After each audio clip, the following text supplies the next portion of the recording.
আসসালামু আলাইকুম। আজকে আমি কালা জিরে কাঁচা ঝাল দিয়ে বেগুন ভাজা করছি। প্রথমে বেগুনটা আমি এইভাবে ছোট ছোট করে কেটে নিই।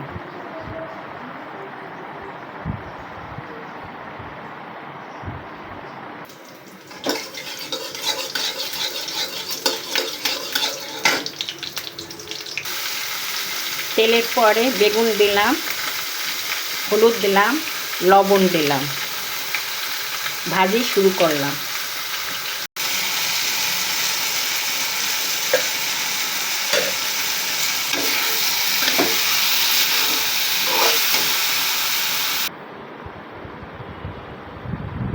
শত কাজের মধ্যেও আমি আমার নিজ হাতে রান্না করতে বেশি পছন্দ করি। ধন্যবাদ সবাইকে।